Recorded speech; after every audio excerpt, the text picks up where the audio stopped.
Good morning, everybody, and welcome to our not-for-profit seminar. We welcome you this morning. We hope you have a cup of coffee and you're ready to learn with us. Today, as a reminder, you will be receiving 2 hours of CPE credit. Just a few housekeeping notes. First, my name's Carissa, and I'm sure you've all received emails from me at least a few times this week for our webinar. So again, thank you for joining us. A few housekeeping notes. I wanted to let you know that we will be polling today. So we're going to have 8 polling questions. They're going to be announced before they are fired off by me. And we do require that you answer at least 7. So make sure you're up and ready next to your computer or laptop. That way you will be able to see your screen. If you have dialed in and you're on a phone, I request that you do move to a laptop or a computer so that you can see the survey at the end.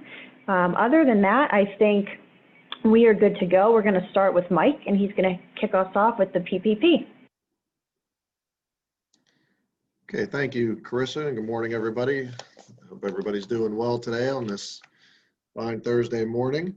I was asked to speak to give everyone an update on the PPP matters that have come about since our last webinar.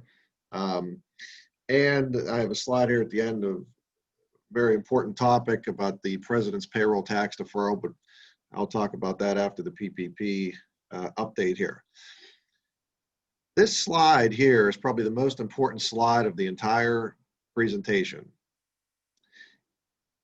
Here in our office, and many of our clients, they call and ask us questions about, hey, what are the newest updates? Can I get a copy of what the latest interim rule is? Where can I find a copy of the loan forgiveness forms or the instructions to the forms? Or where are the frequently asked questions that I can find? And in what order are they coming out? And when are they coming out? Or when did they come out?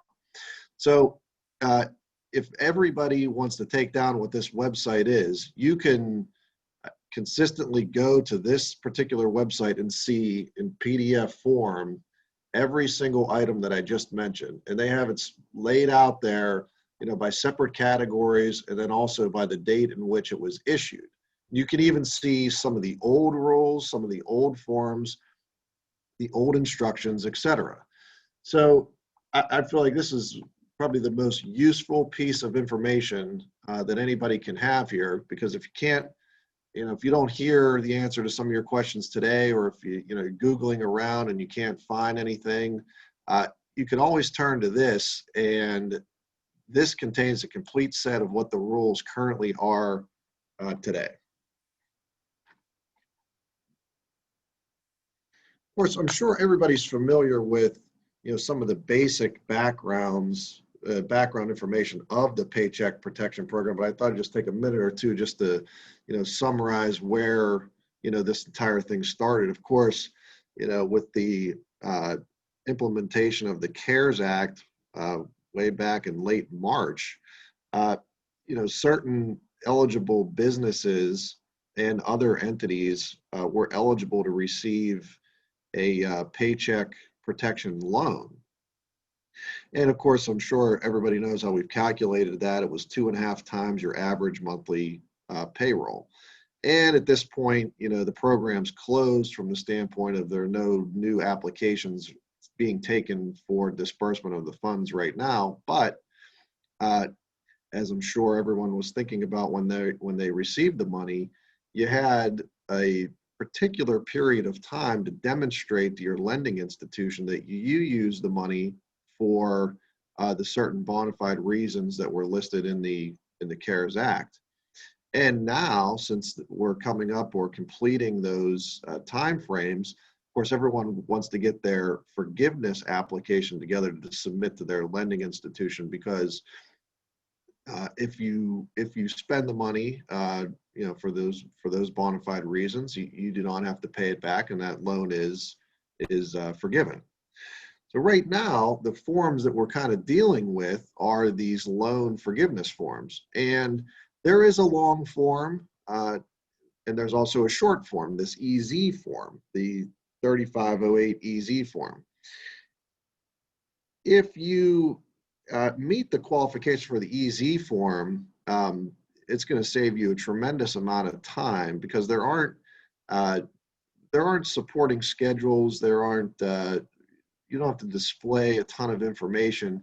You're making a fair amount of representations and certifications, which I'm going to talk to in a moment. But if you go to that website, again, you can pull down the instructions and see exactly who can use this EZ form. But I just wanted to read off some information about this. It's actually page 1 of the instructions to that form. The very top of the page, they have highlighted in a dark gray box, all of the parameters that you would have to meet to submit this particular form. Of course, the first thing they mention is self-employed individuals, et cetera, which is not really applicable for this webinar. But if you did not reduce anybody's annual salary or wages by more than 25%, and you did not reduce the number of employees, during the set parameters and the time frames listed in the instructions here, you can use the EZ form. If you also, did not reduce anybody's salary or hourly wage by 25%, and you were unable to operate during the covered period of this loan at the same level of business activity as before February 15th, and again, due to compliance with requirements established or guidance issued between March 1st and December 31st by the Secretary of Health and Human Services, the Director of the Centers for Disease Control and Prevention, or the Occupational Safety and Health Administration. So if you're meeting those qualifications, you can use this form, which is going to save you a tremendous amount of time, and you don't really have to demonstrate to the lending institution exactly how you've spent this money. However, what you do need to do is sign off on a page of representations and certifications that you did some of these following items.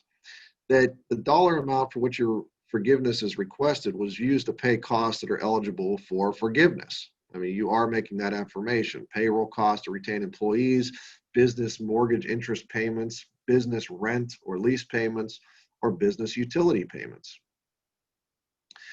You're also affirming that you've included payroll costs equal to at least 60% of the forgiveness amount.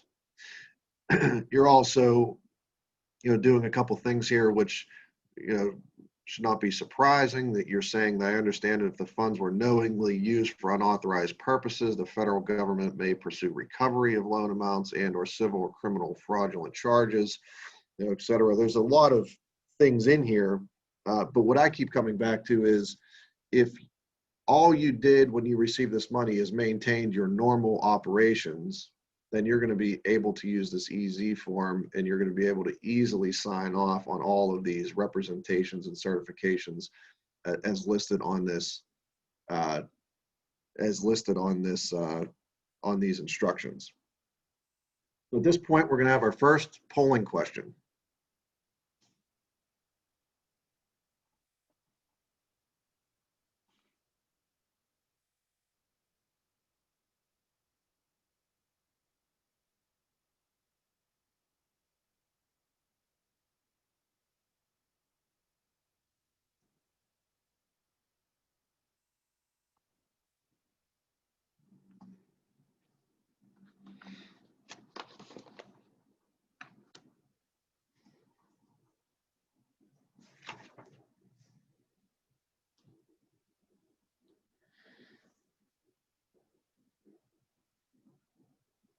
Okay, so I think I saw quickly there that polling question. We had about 75% of the participants saying that they are ready to apply for loan forgiveness, and 25% suggesting that they're not ready. The reason for not being ready, perhaps they have not exhausted their full use of the funds, or their covered period has not been fully utilized, or maybe they just don't have their information ready to submit. Let's move on to the next slide.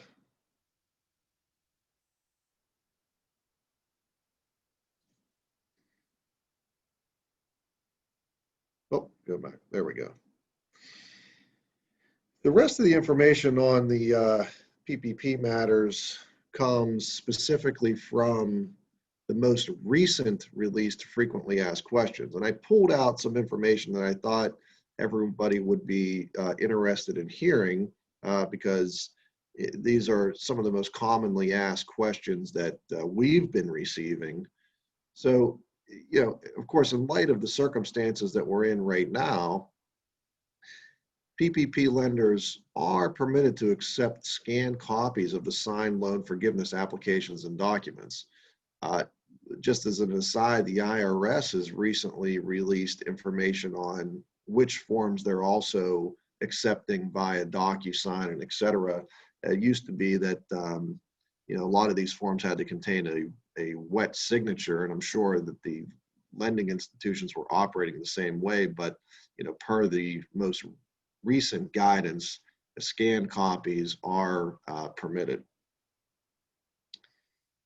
Submitting a timely loan forgiveness application within 10 months of the completion of your covered period will eliminate the requirement to make any payments until forgiveness is determined. So that's a very important note there for everybody.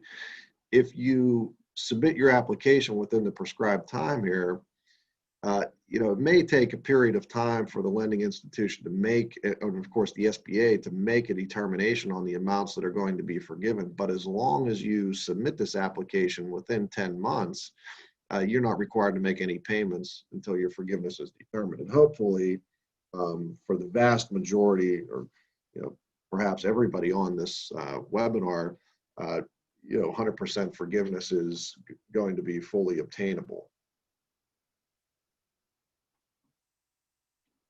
Okay, thank you. This slide right here, I would say, has been at the top, if not the top question we've received all the way back from the very beginning. We were receiving inquiries from clients that you know, they thought about this particular topic even before I think the SBA and the IRS did. Of course, because you can understand, as this thing was thrown together pretty quickly, you know, there were some holes in some, you know, information that that business owners and eligible entities wanted answers to pretty quickly. But you can see here that you know, we've got this idea of, you know, accrual and cash basis accounting, but you know, payroll incurred during the covered period but paid after the period closes is still eligible for forgiveness. And payroll costs that were incurred before the covered period but paid during the covered period are also eligible for loan forgiveness. So, you know, when you're analyzing your payroll, understand that it's for amounts that you've spent during the period, and it's also for amounts that you incurred during the period.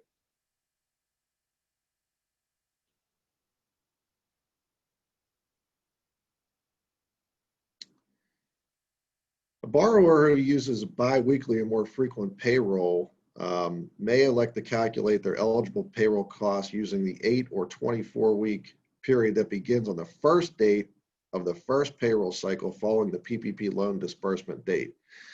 So there was a lot of angst with the entities receiving the money, trying to figure out, okay, well, how am I going to sync up my loan forgiveness with my payroll? Because if my covered period starts on the day that I receive my money, that may not be the first day of my payroll cycle. And so trying to figure out exactly and being able to demonstrate exactly how I use the money whenever I'm straddling two different payroll periods becomes, you know, can become quite problematic. And this goes back to, you know, I think one of the more earlier frequently asked questions, but if you do have a bi-weekly or more frequent payroll, you can actually change the first day of your covered period to be the first day of the next payroll cycle after you receive the money. So that's an important note. So if you're trying to analyze, you know, how you're going to make this very easy for you, if you have bi-weekly or more frequent payroll, you may want to look into this. It may make your life a little bit easier to track these things. Okay, let's move on to the next slide. Okay, employer expenses for employee group health care benefits that are paid or incurred by the borrower during the covered period are in fact payroll costs eligible for loan forgiveness, but it's only the employer expenses. It's not of course, not the employee expenses. That's sort of rolled up into the payroll that you're paying them. They're just using that money to participate in, the healthcare plan that's offered by the entity. But the employer's costs related to the group healthcare benefits are in fact capable to be used on the loan forgiveness application form. Demonstrate to the bank how you've used the money.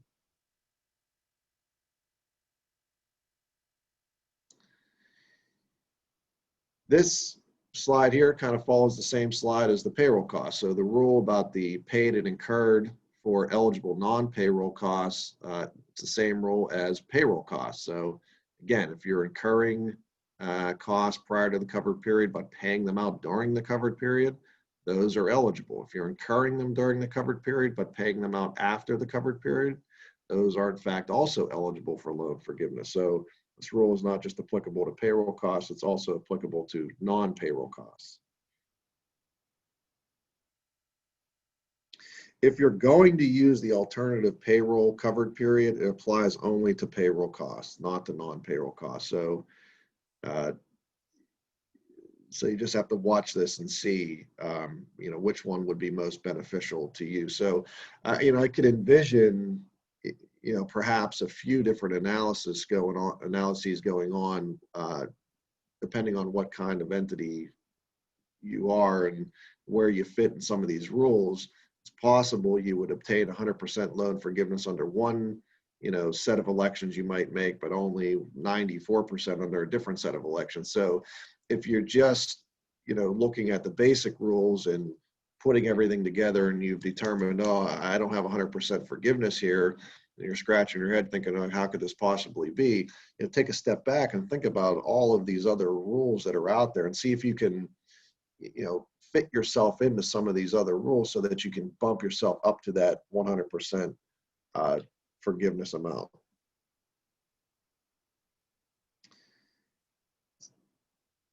Good faith attempts to rehire will not impact your FTE calculation. There are a lot of things, of course, that go into determining how much of your loan can be forgiven. One of the most things that makes the most basic sense is that if the SBA gives you this money, you can't reduce the amount of employees that you have. And if you do that, then there's only a certain percentage of your loan is eligible for forgiveness. So that's why I always tell my clients, well, as long as you're maintaining what you did before the economics of the virus kicked in, then it's most likely you're going to be able to obtain 100% forgiveness. But of course, as we all know, with the unemployment rates, the percentages and rates the way that they were, and trying to rehire some of the employees that perhaps you had to let go, it became a little bit problematic in certain circumstances because of that additional $600 of unemployment. So you may have reached out to some of your employees and they said, no, we don't really want to come back to work right now, or we don't feel safe coming back to work. Or perhaps you had some individuals that were closer or near to retirement and they decided, I'm just going to call it a career in light of these circumstances. As long as you made a good faith attempt to rehire all those people and those people declined, that will not impact your full-time equivalency calculation. So if you had 50 people before the virus and you only had 40 after the fact, but those 10 all fit into those special categories, your FTE equivalency calculation is still going to be 100%.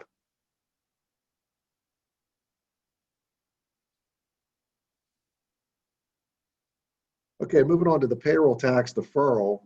This has probably been the hottest topic in the news right now, from a taxation standpoint. Recently, by executive order, the president did a couple things. In the order, it wasn't exactly clear. Of course, with anything that gets issued, by anybody, Congress, et cetera. There's always guidance, there's always regulations, there's always things like that that come out that try to explain it a little bit further. And as of now, what we know is that employers can defer 6.2% of the employee's Social Security tax, starting right now. But if you've read anything in the news, there are a lot of employers that are not going to do this, and that's because they see it as a administrative hassle to give employees, or not withhold from employees, but then try to recollect it off of them starting in 2021, because this is in fact a payroll tax deferral and not a forgiveness situation. Of course, that may end up being the case later in time, but we don't know that right now. So as of now, if you have employees making less than $4,000 on a biweekly basis, 6.2, their Social Security tax, the 6.2% is eligible for a deferral, but again, it has to be repaid in the first 4 months of 2021. So you're getting more take-home pay now, but you're getting less take-home pay in 2021 if everything stays the same. One of the issues that's come up here is, well, if an employee defers this Social Security tax for the remainder of 2020, then on January 1st, they quit their job and go to another employer. Who's responsible for paying in that additional Social Security tax? In the IRS's most recently released regulations on this matter, they said that the employer can make appropriate arrangements to recollect the money from the employee. Now, I don't know exactly what that looks like if the employee is no longer working at that employer. So we're seeing, again, if you just Google this issue, you can see that there are a lot of businesses that are saying, we're just not going to participate in this because it's going to be too much of a hassle to try to track this thing, and we don't want necessarily our employees, not that they don't want to give them the money now, but they don't want them to be hurt by the fact that they have to repay it back in the first part of 2021. So with that, I'll turn it over to our next polling question, and after that, I'll be turning it over to our next speaker. So we'll go to our next polling question.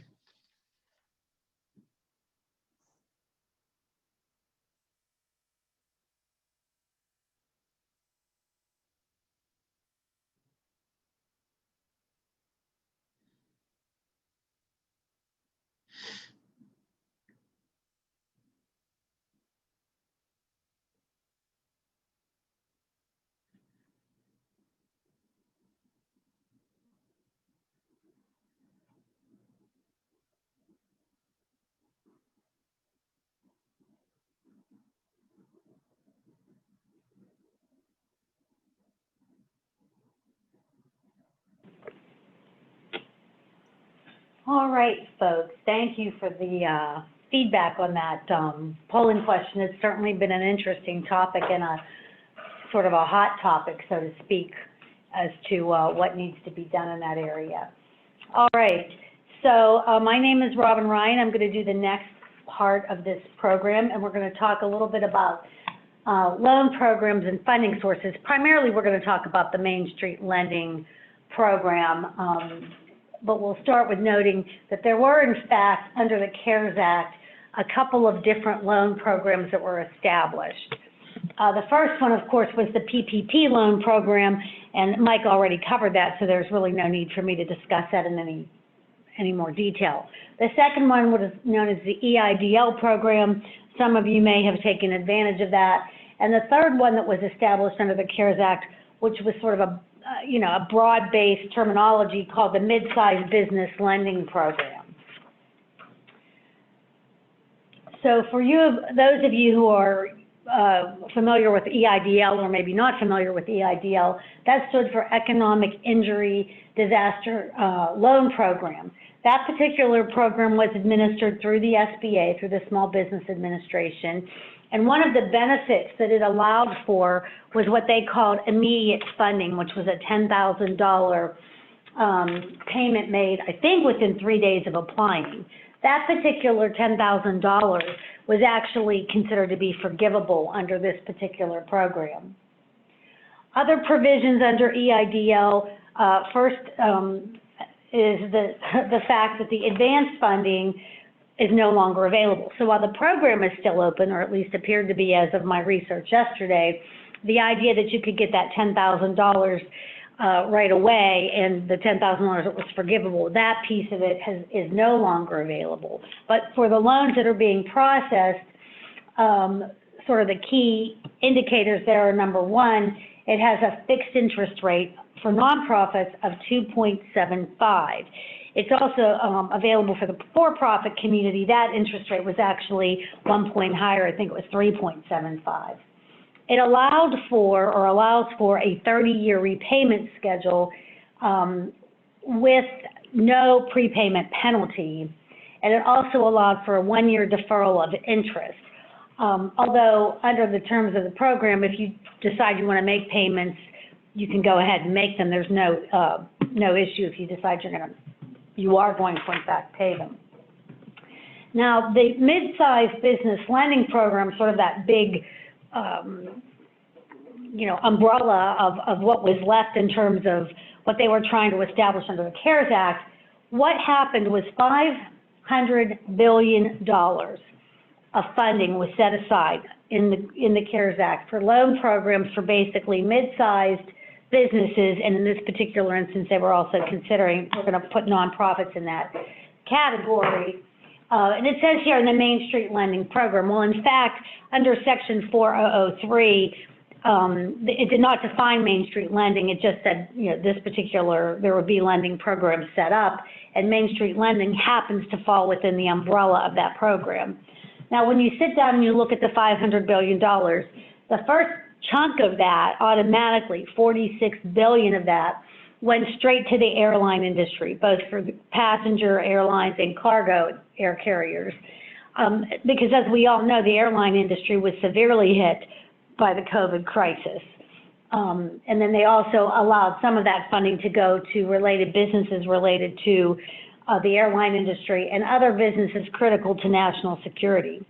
The remaining $454 billion, and I think when I looked at these numbers, and I say them out loud, it's amazing how much money was set aside. That was set aside for funds allocated to programs established by the Department of Treasury and the Federal Reserve Board of Governors for the purpose of facilitating lending and guaranteeing loans through either banks or other non-banking lenders. So, in other words, they were attempting to make money available to organizations that, because the banking industry, of course, there's a natural tendency to pull back whenever you're in a financial situation because, of course, they don't know if they're going to get paid back. So this was set up to allow banks and other lending institutions some level of relief with the idea that they were going to be, able to loan money. Now, I realize it's a little quick, but before we get into the details of this program, and as I attempt to move my slides, one of the things that we're going to ask, we are going to do another polling question really fast, and that question Carissa is going to put up on the screen.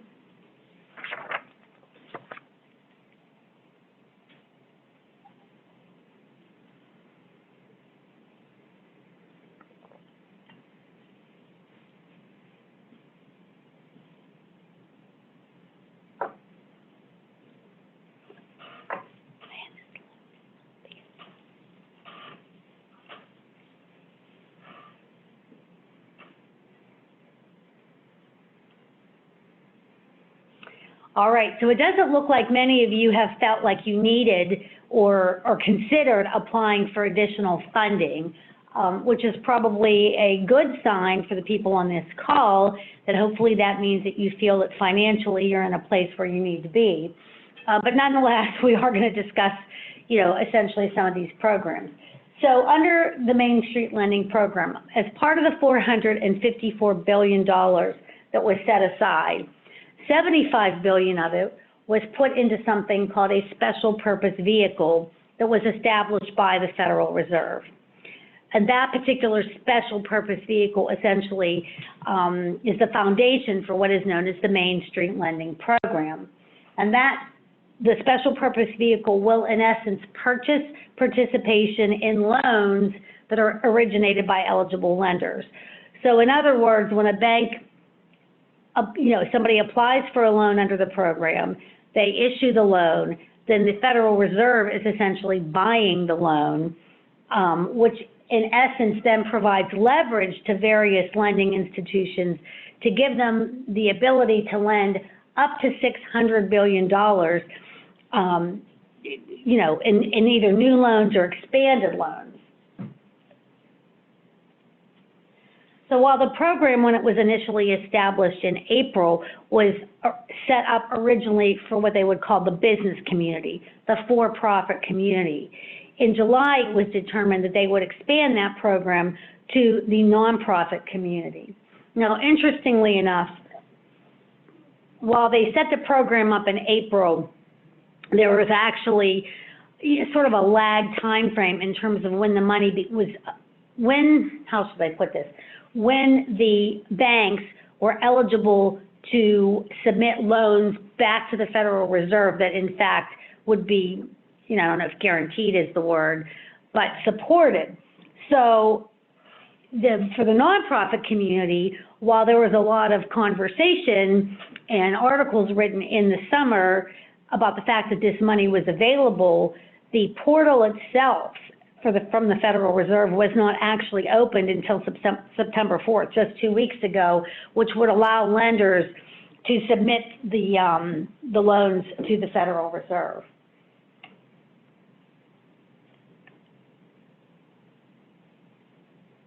Now, sort of in layman's terms, what does this all mean? It basically means that up to $600 billion is available through the Main Street Lending Program.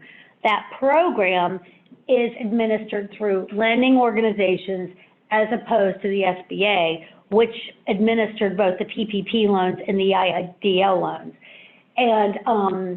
And how that makes it a little different is for those of you that put through PPP loans or some of you that did the EIDL, that process was, I think, relatively, I don't know if I would say it was straightforward, but once the chaos of what was going on at that time sort of subsided, it was a relatively easy process. You filled out an application, you submitted it to the SBA.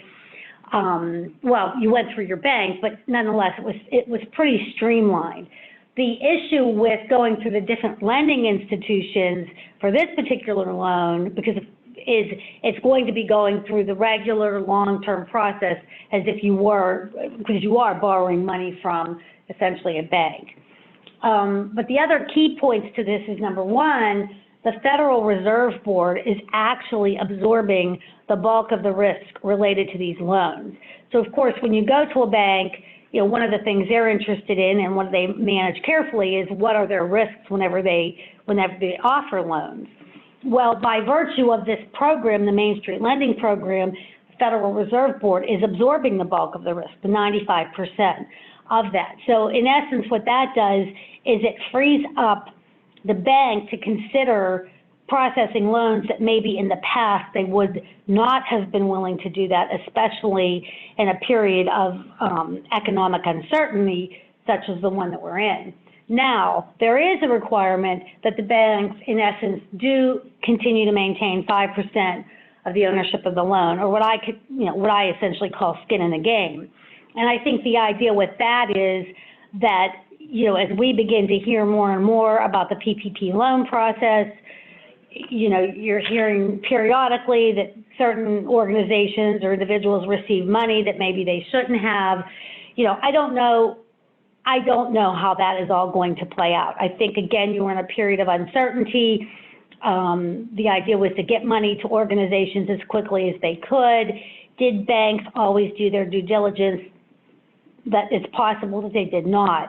But by keeping this 5% ownership, I think the idea here is that they are going to pay a little bit more attention. They're going to make sure the I's are dotted and the T's are crossed to ensure that the money that's being submitted through this program and provided through the program goes to organizations that should in fact receive it and will do with it what they're supposed to. So the overview of the Main Street Lending Program, and I will say that this is true for both for-profit and nonprofit organizations. You know, there's similar to it, Mike talked about FAQs and guidance. There's a lot of guidance on the Federal Reserve website related to this program, and if you look at the for-profit and nonprofit information, it is very similar. But since this is a nonprofit webinar, you know, we're essentially directing it to the nonprofit community. So the purpose of the loans were to support nonprofit organizations that were in sound financial condition before the onset of the pandemic. So think about it, you know, it's March, life's good, things are going on the way they're supposed to, and all of a sudden, you know, essentially life comes at you fast and everything stopped. So here's your organization, which previously was, you know, doing what it's supposed to, you had cash on hand, and now you may or may not be in a position to be able to continue your operations. So what this particular loan was set up for is to allow organizations to continue their ongoing operations and to fund the payroll until the situation normalizes. So, you know, maybe, and I'm going to use a couple examples, and I'm not, you know, for example, I will use arts organizations, and I know nothing about the Pittsburgh Symphony or the Pittsburgh Opera, you know, their financial situation. But if you think about an organization such as a symphony or an opera, you know, they have processes in place, they have programs, they have fundraisers, and all of a sudden for essentially a year, they are not able to offer the programs they would normally offer that allow them to run their organization. So what this is, the purpose of this is to take organizations such as that. You know, another one I would use is the YMCA.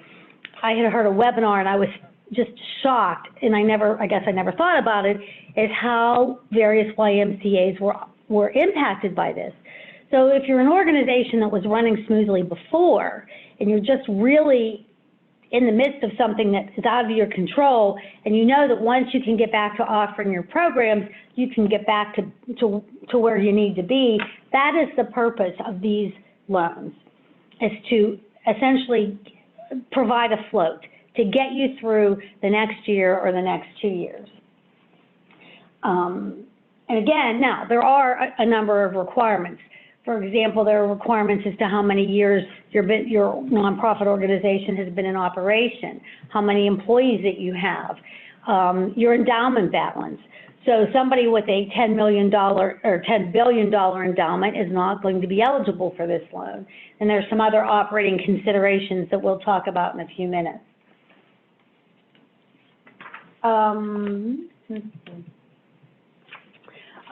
There are two types of loans that are available. The first one, and you know, they do a lot with initials in this particular program, and while the Federal Reserve may be comfortable talking about initials, I just get myself a little confused. So we're going to talk about new loans and expanded loans. So there is the opportunity for what they call a new loan facility, a brand new loan. Possibly you have no debt, or maybe you have debt with another bank, but you also have a relationship with Bank B, and so you're going to go to a different bank to get the loan. Then there's the opportunity for what they call an expanded loan facility. So you have a lot of, you have debt, maybe you've built a building and you have a bond issue, but you don't want to deal with a new bank, or frankly, your current bank doesn't want you dealing with a new bank. So you can basically get a loan on top of the loan that you already have, what they call an upsized tranche. Now, if you are a nonprofit that has already received a loan through either the SBA's PPP program or the EIDL program, you can still be considered an eligible borrower under the Main Street Loan Program. It isn't a one and done. Now, if you apply for a new loan under the Main Street Loan Program, you cannot also apply for an expanded loan they do limit you there. But by virtue of receiving a PPP loan, you are not taken out of the mix. A few other things to consider, and these are big things. Number one, the loan is not forgivable. I did read an email a few weeks ago where they talked about this Main Street lending program and not gaining much traction in the nonprofit community. The reason they said that was, in fact, because the loan is actually required to be repaid. So while we all like the idea of people giving us money and not having to pay it back, that's basically unsustainable. So while PPP was a wonderful program, other options are not going to give you that forgiveness. I mean, it just, at some point, that's not going to be able to continue. So it is not a forgivable loan. So if you're in a position where you don't feel as if 2 or 3 or 4 years down the line, you can get back to where you were, clearly this is not going to be a program you're interested in. It also has a variable interest rate. So remember what I mentioned with the EIDL loan, it had a fixed rate of 2.75. This has a variable rate loan, which is LIBOR plus 3%. For those of you who may not be, who may not have, had to apply for much in the way of loans, LIBOR may be a term you're not familiar with. It represents the London Interbank Offer Rate, and that's a benchmark rate that banks use when they're loaning to each other all around the global community. So for those of you who may have a bond issue or a large term loan, again, for a building that you've built or something along those lines, you've probably heard of the LIBOR rate. Some other organizations probably haven't.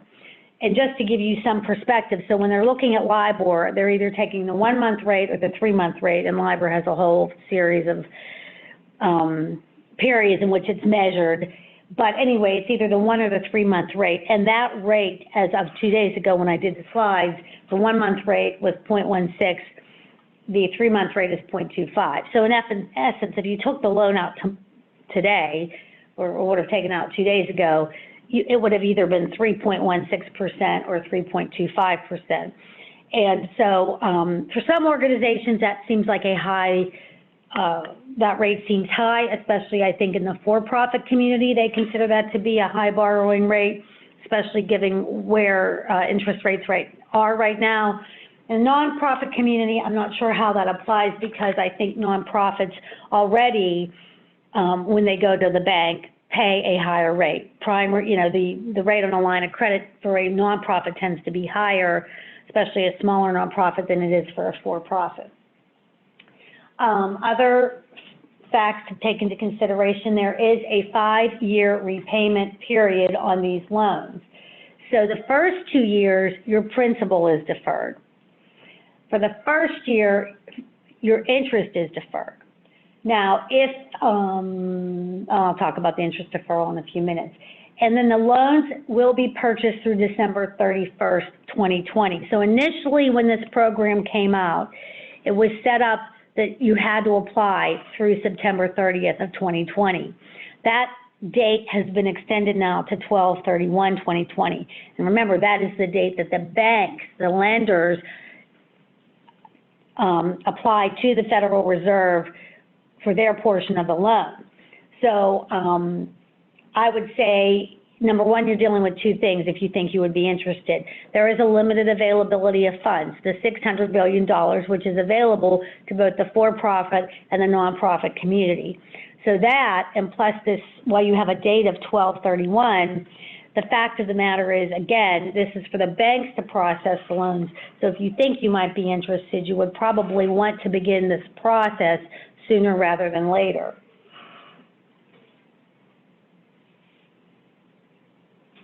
All right, to the process of applying, number one, as I've already said, you apply through a lending organization, either a new one or an existing one. Now, you would, if you apply for a new loan, the NONLF, the minimum is $250,000. Remember, and that seems high for a lot of nonprofits, that's a very big loan. But remember, what they're attempting to do with this program is to provide you funding that will carry you over for the next year or two until you get back to normal. So that's why it's a higher balance that they've set as their minimum threshold. The maximum is either the lesser of $35 million or the eligible borrower's average 2019 quarterly revenue. So if you would determine that you want to participate in this program, there are going to have to be some calculations. And in fact, there's actually an online calculator I saw that would allow you to start to figure some of this stuff out. And I'm sure your banker would be willing to walk through this as well. If you go through the extended loan program, or again, as they called it, the upsized tranche, the minimum loan is $10 million. Again, it's not a small number, and I think the idea being, again, it's for probably your bigger organizations who already have debt and who, in fact, again, will probably need more money to maintain the next couple of years than a lot of the nonprofits. Again, there's a maximum there of $300 million or the average quarterly revenue. Lending institutions accepting new customers are detailed on the Boston Fed website. So, for example, when I look at certain lenders in this area, I looked, for example, at S&T's website and First Commonwealth's website the other day, First National. I didn't see, like when I typed in Main Street Lending, nothing popped up. I do believe Citizens might be participating, but they're not accepting new lenders because when you click on, you go to the Boston Fed website, and there's a picture of the United States, and you click on Pennsylvania, and a number of banks come up as accepting new loans. For example, Citizens wasn't on the list. PNC wasn't on the list. That doesn't mean, though, that they're not participating in the program for those organizations that already have business relationships with those particular institutions. Now, one bank in particular I did see that was accepting new applications would be Bank of America. So if you don't have an existing relationship and you think you want to borrow some money and you're in a smaller bank that may not be participating, you want to get on that website and see what banks you may be able to reach out to. The provisions of the Main Street Lending loans, it is again a 5-year term loan. There is no prepayment penalty. So the idea being that if you are able to get back to normal, you're able to pay this off sooner, you can certainly do so and you're not going to be penalized for it. The interest rate we've already talked about, it's adjustable, it's LIBOR plus 300 basis points. A basis point essentially represents 1%. As I noted, the principal is deferred for the first 2 years. Then the repayment schedule is such that it's 15% of the loan is due in the 3rd year, 15% of the loan is due in the 4th year, and the remaining balance would be due in the last year, in the 5th year. It's a 70%, essentially 70% of the loan is due as a balloon payment. And I think the expectation would be that at that point, when you get close to the 5-year period, you are either going to be in a position where you can repay it or in a position where you might want to refinance it. Now, I did listen to a webinar yesterday, and they made clear that the idea is that Main Street Lending will not be the refinancer. So you can't go back through the program to get that 70% balloon payment refinanced. Again, the interest is deferred for the first year. So if you choose not to pay the interest in that first year, it will be capitalized, i.e. it's going to be added to the balance of the loan. Although it was noted in the webinar I listened to yesterday that you may want to speak to your lender if you're in that position and see what other options may be available for repaying that year of interest. Another thing that needs to be considered, and this is a big provision with the Main Street Lending loan, is subordination considerations. And so for those of you who may not have been in a position where you've had to borrow money, if subordinated debt is essentially, a bank will require a subordination agreement often that says, if you have one loan and then you get a second loan, your bank may say that the second loan is subordinated to the first, meaning the first will be repaid if you're in a bankruptcy situation or some other situation where your organization dissolves. The first loan is the one that will be repaid first. A lot of times we see subordination provisions in the for-profit community where possibly deferred compensation arrangements have been made and people are being paid, or I don't know, that you've bought property, you're in a building that was owned by the family, if it's a family-owned business, and there's a debt agreement there. A lot of times those particular loans have to be considered subordinated.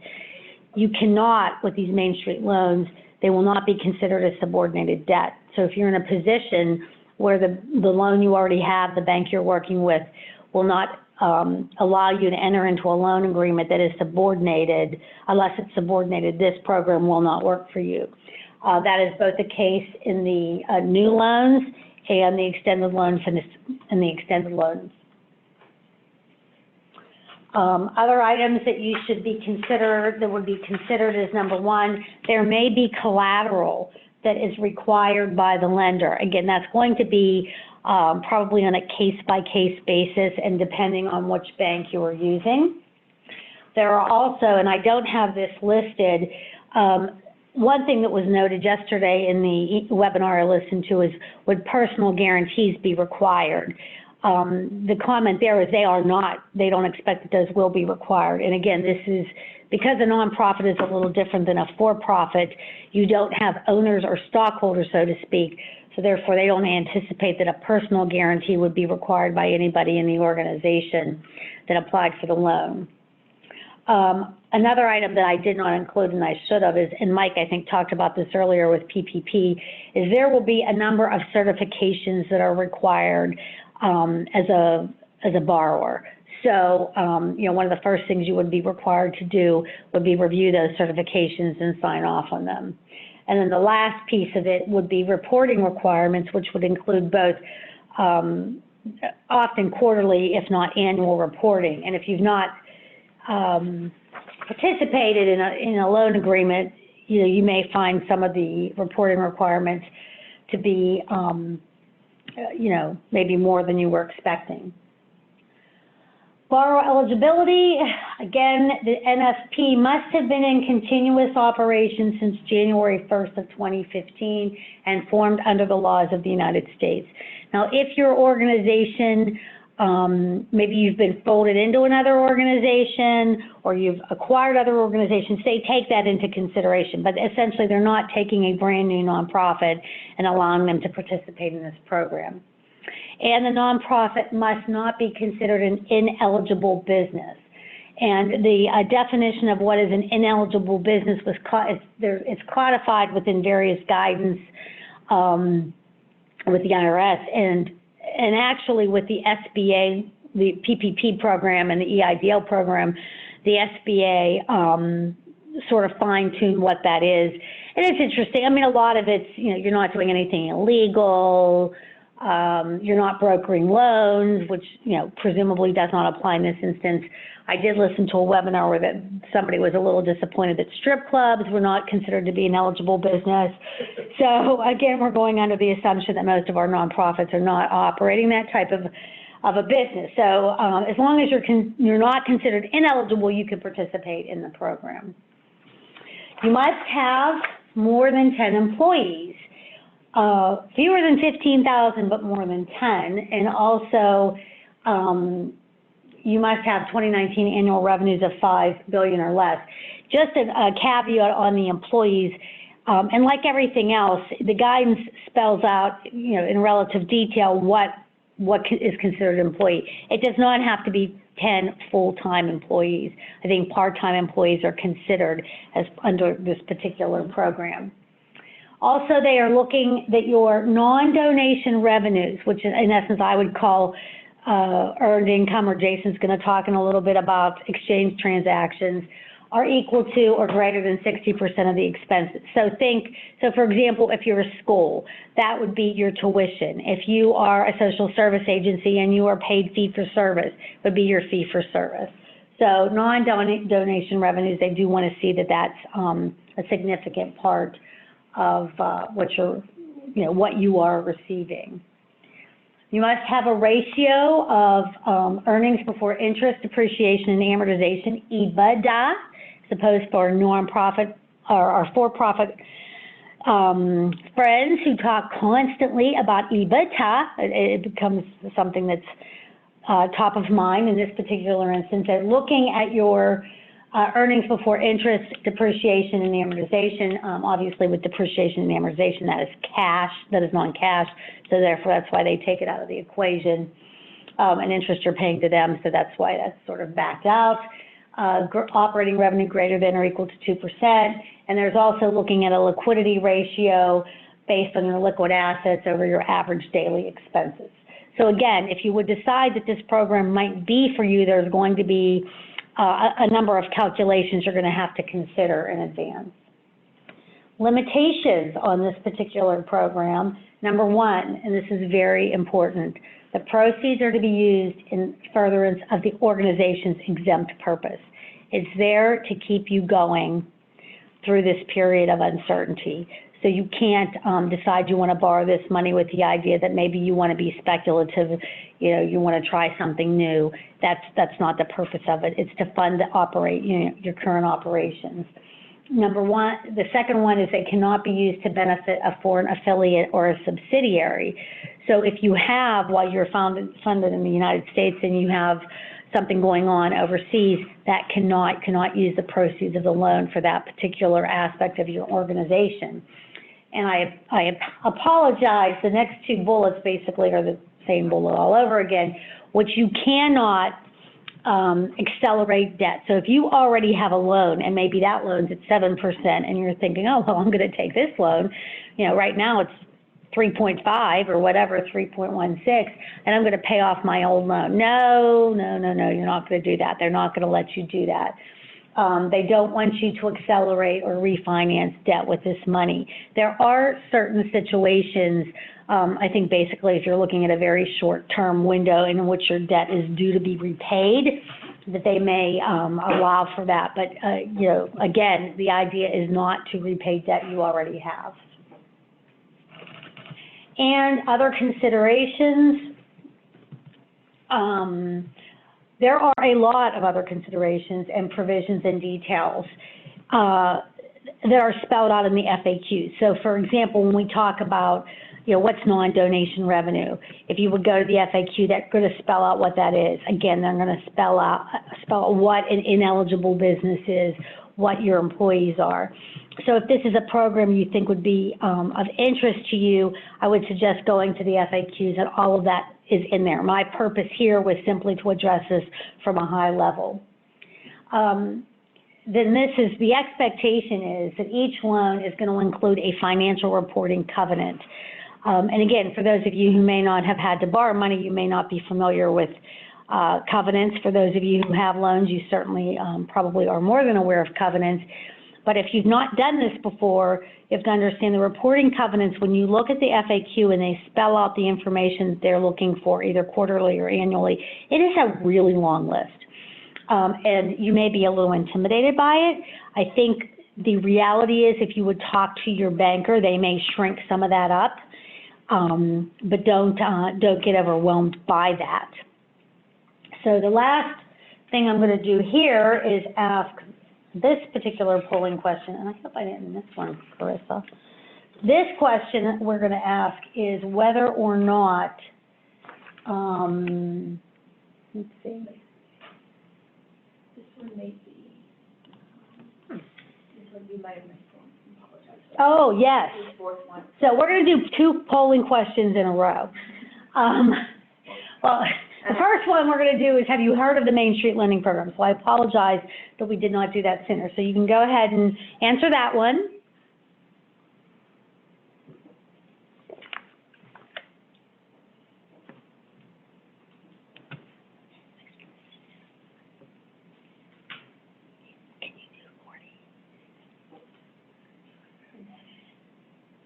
All right, and then the last slide here is, again, as I noted, if you go to the Federal Reserve Bank of Boston website, and that reference is at the bottom of this particular slide, all of the information related to this program, whether you're interested in the for-profit or nonprofit aspect of it, it's right there. There's quite a bit of information. Just as Mike had alluded to, the FAQs are on there. Interestingly enough, the FAQs were just updated on September 4th, which was, again, the date that the portal was opened. And the one that's on there now, if you look at the most recent version, it is the red line version. So if you had looked into this previously and then wondered what changes had been enacted, you're going to see that because it's very clear. It's nice and red. So even people like me who have a hard time seeing sometimes could see all of the changes. The other thing to consider if you think this program might be of interest to you is they do allow you to sign up to receive emails. There are webinars available. Again, I sat through one yesterday. If you would be interested in that, let me know, and I could give you the link for that particular webinar. It was much more technical. Again, I took a more high-level approach to this, but the webinar yesterday talked a lot more about, the legalities of it, the specifics about, collateral and security and things that I'm not sure that, I think it's probably more relevant once you decide that this program is actually for you. So they do actually have some interesting information if you believe that this would be helpful to you. Now the last polling question we're going to ask as it relates to this program is again, whether or not you believe that maybe it wouldn't be, why would you think this maybe is not a good fit for your organization?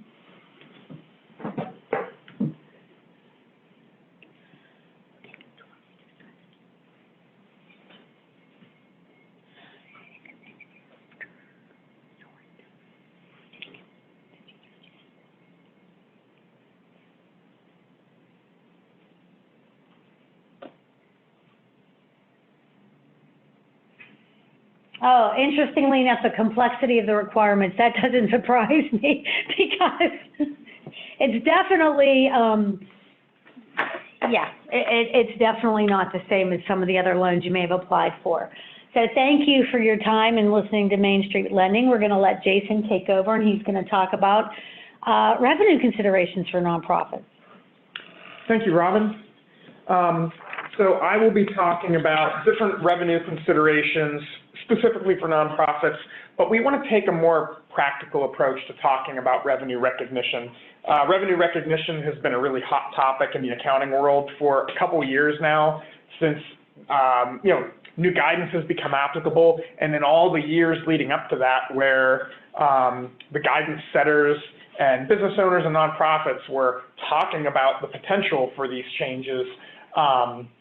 So I'm sure everybody has heard a lot about revenue recognition in the last handful of years, and we've had prior seminars that were they were a lot more technical, and we touched on ASU 2018-08 and ASU 2014-09 and ASC 606 and all those different things. But my intention here was to make this less technical and just talk about how revenue recognition can be approached from a practical sense, and talk about the different types of revenue that nonprofits can have. I feel like the for-profit industry had a lot more attention given to it with regard to revenue recognition. That's where a lot of the discussion and talk has been, but the impact on nonprofits has been significant too. And they're equally as important as those for-profits.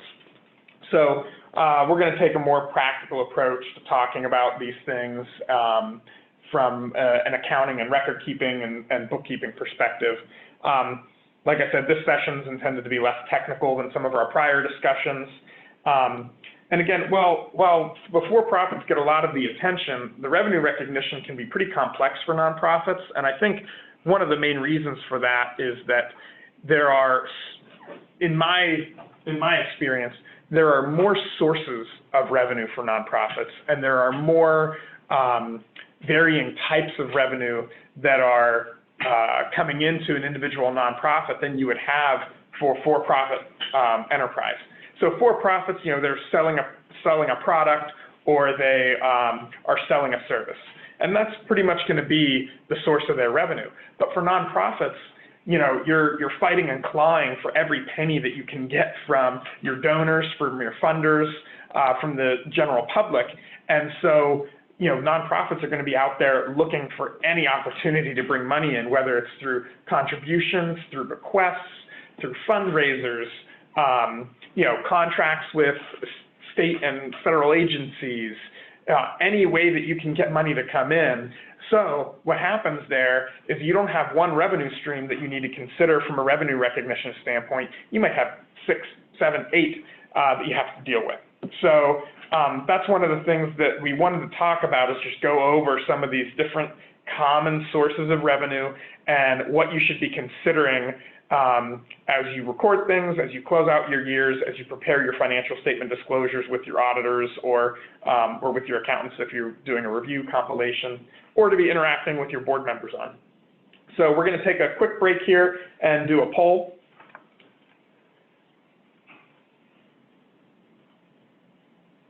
That should be up on your screen now.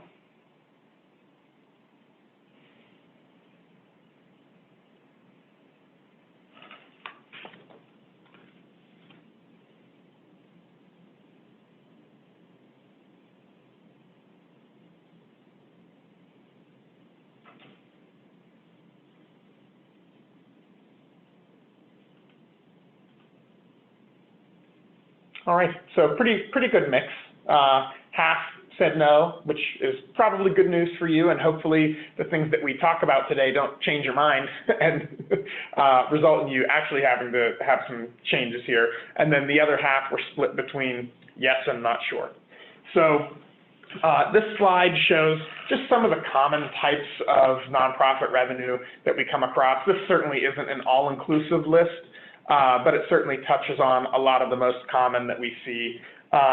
Your grants can be coming in the form of foundation grants, government grants, grants from individuals. Also, the thing you need to consider here and with contributions are whether or not the funds are restricted or not restricted.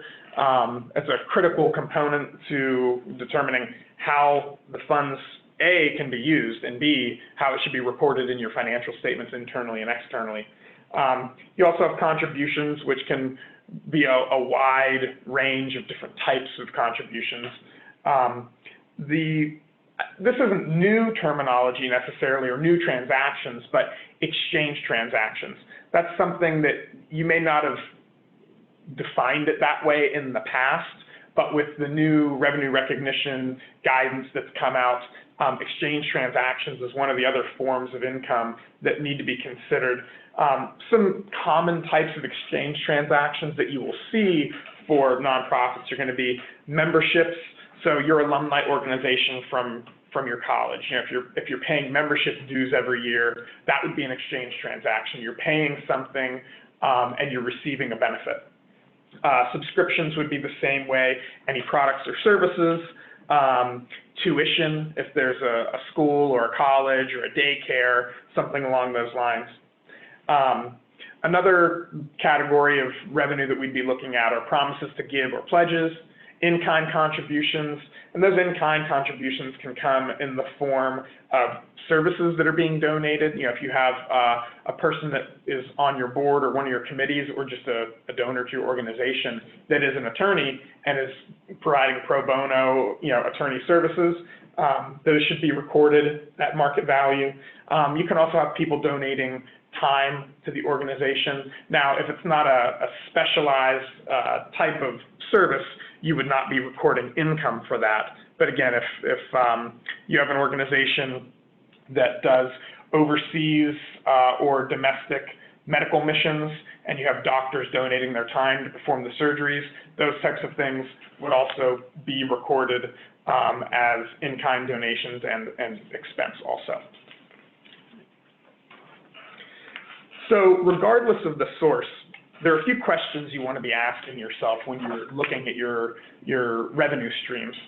Who's receiving the benefit? Is this an exchange transaction or a contribution? What period does the revenue relate to? And are there any restrictions on the revenue? And those are all really important things that, again, like I said before, not only impact how and when you record the funds, but also when it can be used, how it can be used, and those other types of determinations. So, one thing that can get a little bit tricky is there can be situations where a nonprofit is essentially operating as a pass-through. Someone donates money to a nonprofit, and the intention of the donor is that money is then passed along to another party. So the nonprofit is acting as an intermediary. In those situations, you would not be recording that as income or expense. It's a pass-through activity. So again, you want to ask yourself, who's receiving the benefit here? If your nonprofit's not receiving the benefit, you have to ask yourself whether or not that should be recorded as income at all. And there are other situations like that, but that kind of pass-through or intermediary is the one that I've seen most often. We'll get into exchange transactions versus contributions a little bit in further slides. What period the revenue relates to certainly has an impact on essentially your cutoff. What period are you going to record the revenue in terms of income? Or there could be a time restriction on when that money is to be used. So that could have a donor restricted versus non-donor restricted impact. And then again, is there any restriction on the revenue? What I was going more for there was like a purpose or program restriction. How is it going to be used? Differentiating that from when it's to be used in the prior point. So in looking at contributions versus exchange transactions, you need to be considering this when you're looking at both grants and contributions and exchange transactions. But when you have the money coming in, it's usually going to look like a grant or contribution, and that's when you have to decide whether or not there's an exchange going on here. So a contribution would be defined as an unconditional transfer of cash or other assets or a settlement of a liability in a voluntary non-reciprocal transfer by another entity. And in a contribution situation, the value returned to the donor is incidental to public benefit. So essentially, in layman's terms, what we're saying here is there's an unconditional transfer of cash or other assets. So there's no condition set on the movement of those funds from the donor to the recipient nonprofit organization. And it's voluntary and non-reciprocal. And those are both very important. There's no requirement that this donating entity, this individual, foundation, government entity, whatever it may be, they're not required to do this as the result of a contract or something like that. And it's non-reciprocal is also a really important factor here. The nonprofit isn't required to do anything for that organization other than take that money. Now, granted, if there's a stipulation on that contribution to say, you're going to use this money for X purpose, that's not saying it's non-reciprocal. That's essentially just a donor restriction on the fund, so it would still be classified as a contribution. Whereas an exchange transaction would be defined as a reciprocal transfer in which each party is receiving and sacrificing approximately equal value. And the potential public benefit is secondary to the potential benefits of the parties involved. So in those situations, I don't want to call them a donor, but the provider of the funds or the assets is giving something to the organization with the expectation that they're going to be receiving something. And the organization is receiving, funds or assets with the expectation that they're going to have to perform some type of duty and return some sort of value to that organization. So those are important things to be considering. And you ask yourself, is the benefit being provided commensurate with the funds received? So there may be some gray area here, some splitting of hairs.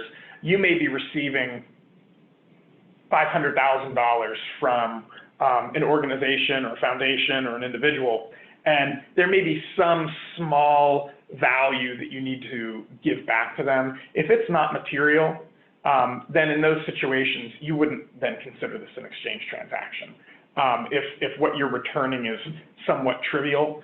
But what you need to ask is, what's the intent? And I think if you're dealing with the intent and the intent is clear between both the donor and the recipient organization, that clears up a lot of that gray area. So you want to look, in terms of the intent, you want to be looking at the language in the communications, and if there's a contract or a letter or something like that, look at the language there. It should be very obvious when you have a contribution versus an exchange transaction. In an exchange transaction, if you had a letter or a contract, if there's a contract, it's usually going to be an exchange transaction. But it would say, we are giving you $500,000 and you are going to do A, B, C, and D. So on the flip side, you know, if the word contribution or donation is anywhere in the language, that's pretty clear cut in my opinion. Another thing to consider is, what's the intent of the recipient organization? Was your organization out there soliciting contributions in some form or fashion? If you were soliciting contributions and you get a response from a donating party related to that solicitation, it's usually going to be a contribution. They would have to be very clear in their intent in terms of, you know, whether or not you owe them anything for taking this money. And also, did the donor assert that there was a transfer of resources in exchange for the specified benefits, which I kind of touched on. You want to be looking at the language with regard to the information or the documentation you're getting from that donor. So we're going to take another quick break and do another polling question. It should pop up on your screen momentarily.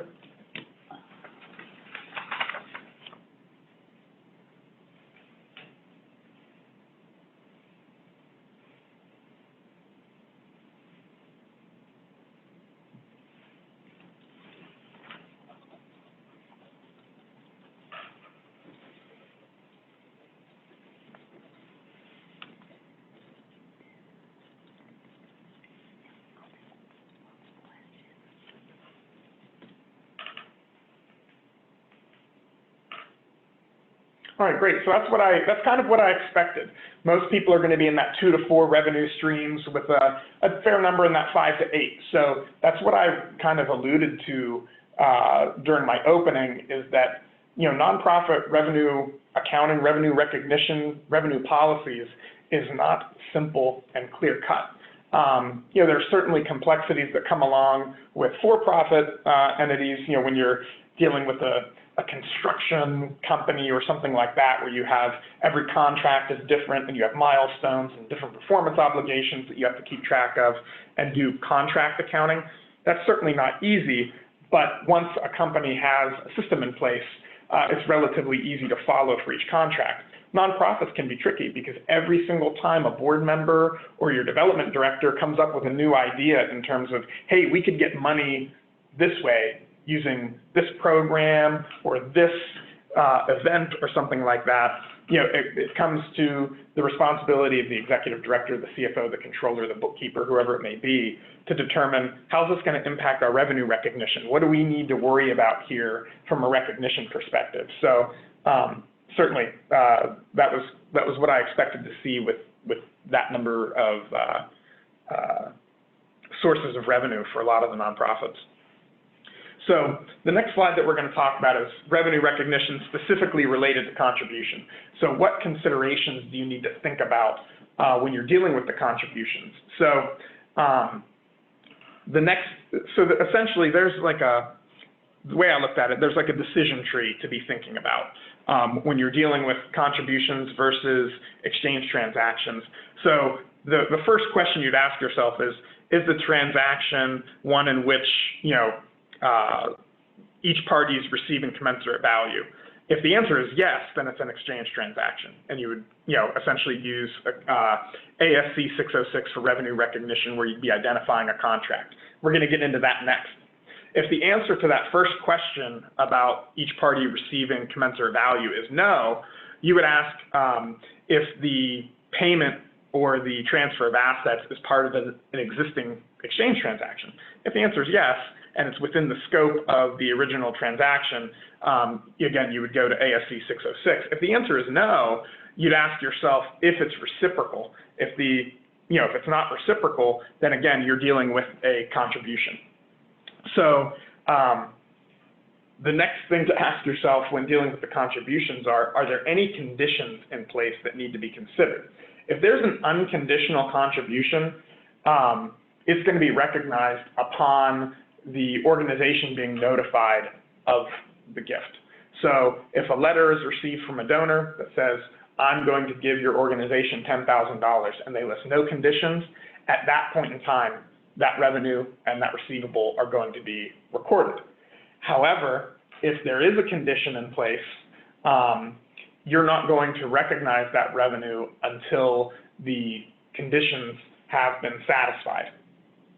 So because of ASU 2018-08, the FASB expects to see, or I guess the people in the industry expect to see more contributions being classified as conditional. There was too much diversity in practice in the past, and that ASU 2018-08, it doesn't change the revenue recognition, but it does require more thorough review and consideration of those conditions that would be in place. So some examples of conditions that you might come across would be meeting certain operational measures. So if you have an organization that serves youth and families, and you keep track of your activity, one of your operational measures is the units of output. So maybe the number of individuals that you're counseling, the number of families that you're counseling, if it's a foster care organization, how many children you've been able to return to their homes or place in homes, those types of things. If you receive a letter from a donor that says, we're going to give you $100,000 if you can have, if you can increase your units of service during, the current fiscal year by 50%, that is a condition. You can't record the revenue or receivable until that condition has been met and satisfied. It's not been earned by the organization until that condition has passed. Another example would be limited discretion by the recipient on conduct or activity. So this would be more specific than a donor-imposed restriction. So if someone is going to donate money to your organization to say, we want you to hire a new executive director, or they've said you're going to use this money to, do this certain activity, and they're not giving you any discretion on vendor or the details on how the money is to be used. If it's very detailed, you must use the money this way. Again, we're splitting hairs. That could be looked at as a condition, or it could be looked at as a restriction. And that's where, again, you go back to that intent that we were talking about before. What's the intent of the donor? If the intent of the donor was that is a condition of the funds, then you're not going to record the revenue until that condition's been met. If it was intended to be a restriction, then you can recognize the income now, and then you have to record it as restricted net assets, and then you relieve it when it's used.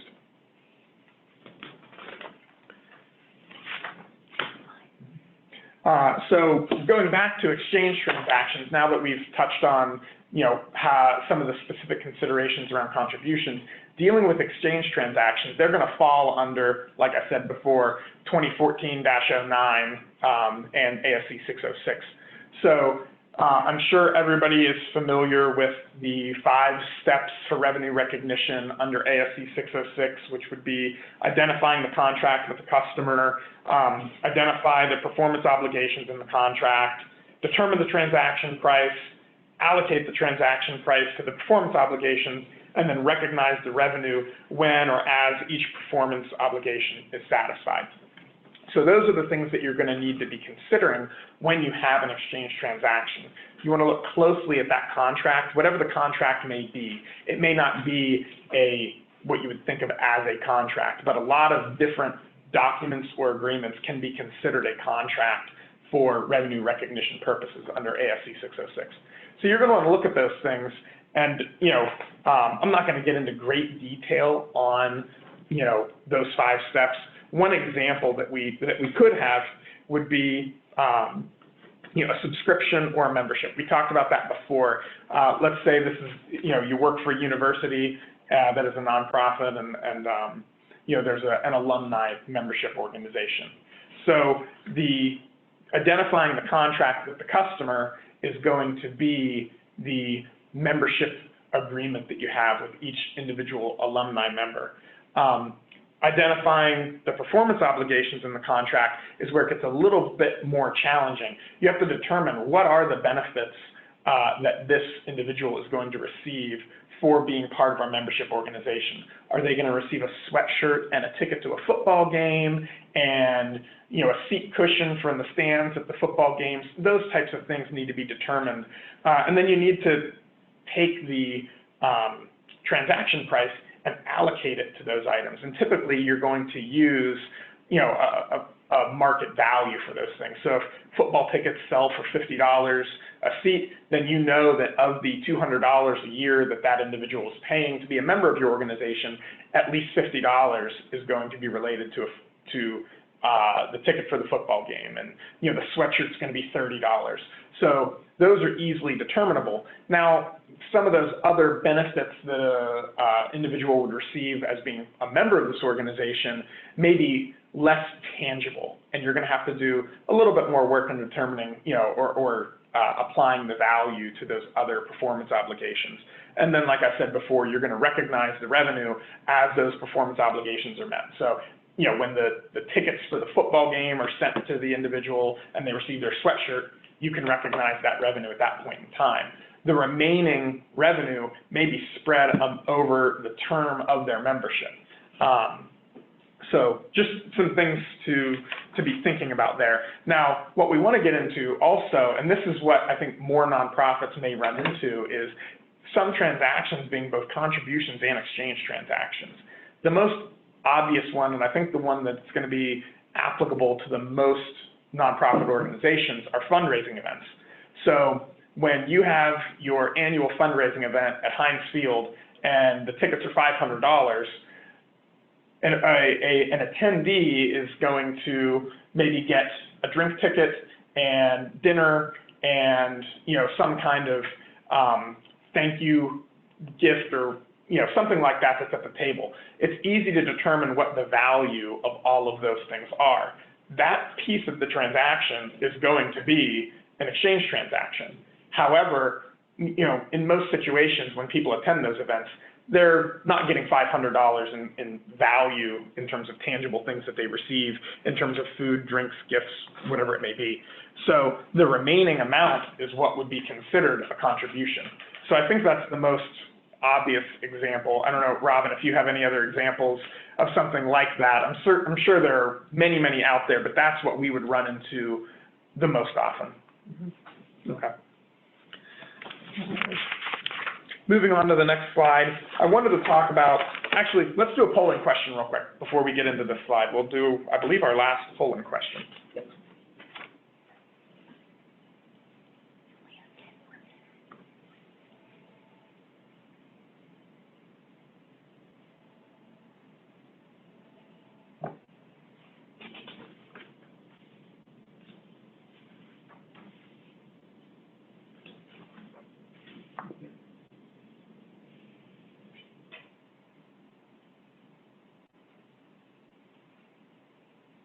Okay, so right about half and half.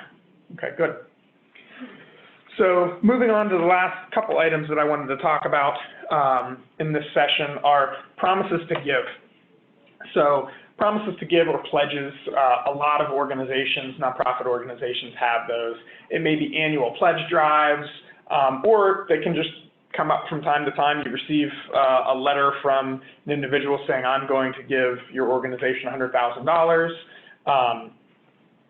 At that point in time, you need to determine if you've got a promise to give or an intent to give, and how or when each one of those should be recognized.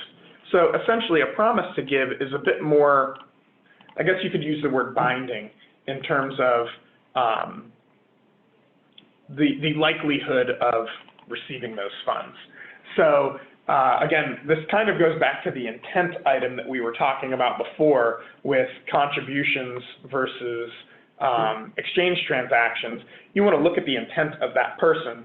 So when a donor makes a commitment, and the promise to give can either be written or it can be verbal, but when a donor makes a commitment to an organization to contribute assets at either a point in time or over a period of time, this is where determining promise versus intent comes into play. So if a promise is to give, a receivable and a contribution income would be recorded at that time. But it's important to differentiate between the two. So factors that would indicate a promise would be an agreement that uses words such as promise, agree, or binding. It promises, the promise would contain a fixed payment schedule. The amount of the promise is determinable, and the donor has the financial ability to fulfill the promise. That can be a tough one to determine. You may not know each of your donors' financial situation. So that's almost like having, not an allowance for doubtful accounts, but determining their ability to actually fulfill that promise or the likelihood. When you have an intention to give, the donor may refuse to put the promise in writing or to even be committal from a verbal perspective. If there's written communication, it may use the words like intend, plan, or may, and the amount might not be clearly determinable or readily computable. So those are things to be considering. If you determine that this is a good promise that's likely to happen, it's a promise to give, you can record the revenue and the receivable. If it's over a period of time, you may want to discount that either for collectability purposes or for just the time value of money. If you're going to receive that over a 10-year period for $100,000 per year, you're going to have to put that into a table and determine what the present value of that is. If you determine that it's more of an intent to give, you can wait until it becomes a bit more obvious, clear-cut, or likely. There's no requirement that if you receive communication from someone saying, I intend to give $1 million to your organization, if this person has come out of the woodwork, you don't know this person, and the communication is relatively informal, and you don't know that they can actually fulfill that, it's totally fine to treat that as an intent to give until there is more obvious evidence that that money is going to come. So those are some things to consider when you're dealing with pledges or promises to give, when to record them and how to record them. Some other things to be considering are how the new revenue recognition guidance and things like that can impact your balance sheet. So there's a difference between deferred revenue and a time or purpose restriction. So if an individual pays for an event in advance of the event, that's not going to be a time or purpose restriction. You're not going to record that as cash and a restricted contribution because they're paying to come to an event. If the event is not going to happen until next year, you would record the cash and you would record deferred revenue as opposed to either A, recording revenue, or B, recording as a restricted income. Some of the other things to be considering, especially when you're dealing with those exchange transactions, are what we would call contract liabilities or contract assets.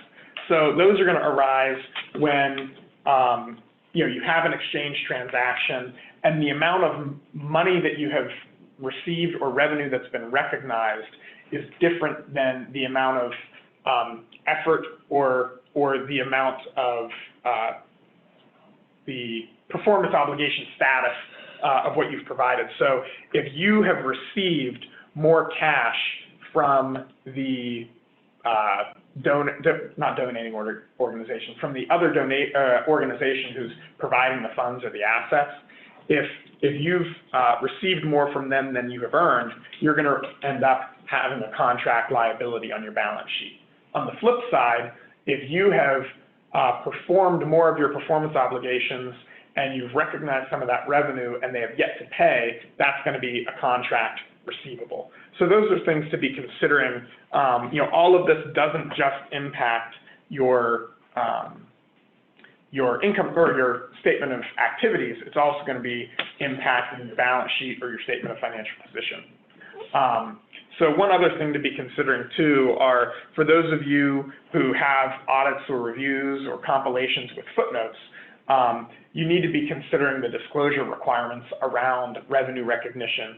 So those likely need to be refined. If you have many, many sources of revenue and some are in the form of exchange transactions, some are contributions, if you have any contract liabilities or receivables, those all are going to need to be disclosed in the financial statements.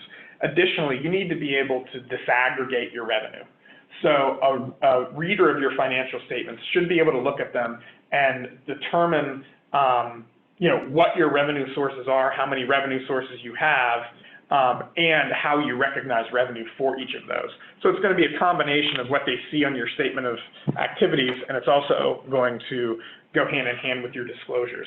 So you certainly don't need to go down into the very, very minor details and minutia. If you're receiving a few $100s from a certain revenue source, you can certainly call that other income. You don't need to have separate line items in your statement of activities or separate areas of your revenue recognition policy disclosure for every single one. If it's not material to your statements or it's not impactful, you can certainly still lump that in with other.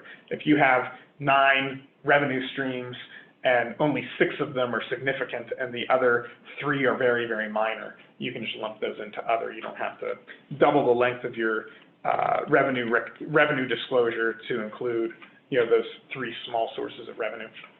Jason, can I just add that when you look at the disclosures, so for example, you may have always disaggregated your revenue on your income statement. So in other words, I'm going to use the school as an example. You would have had tuition, contributions, grants, maybe other income from things like the cafeteria.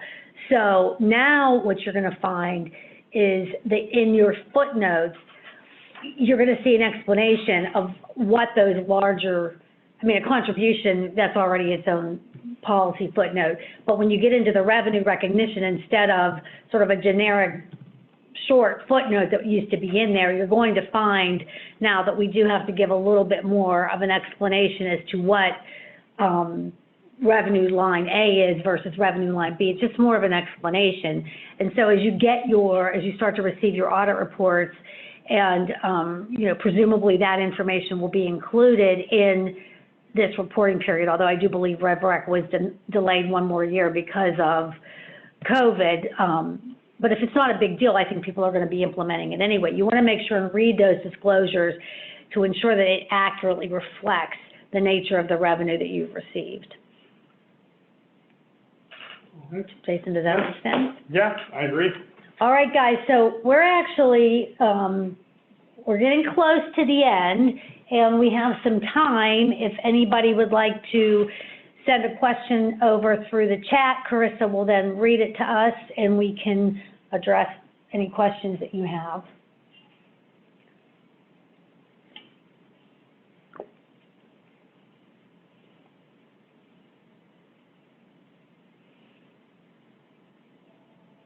She's not shaking her head yet, so it looks like questions are not coming forward.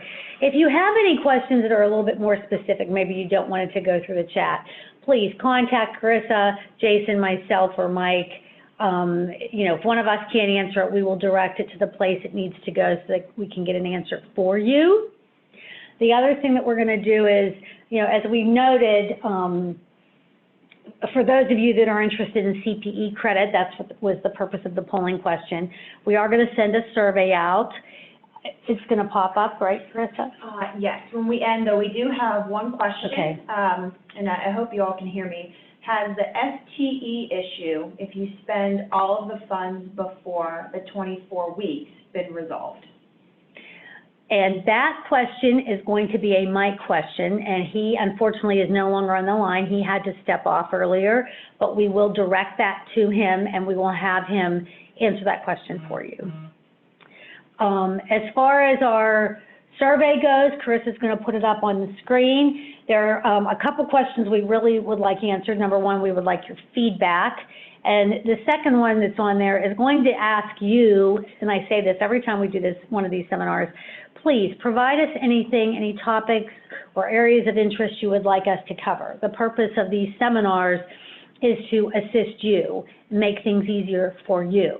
So, you know, we can pop up with ideas that we think are relevant, but that doesn't mean we're addressing your needs. So please, if there's something you'd like us to talk about in the future, please add that to your survey so we can make sure that these serve a purpose. They serve the they serve the nonprofit community the way we would like to serve it.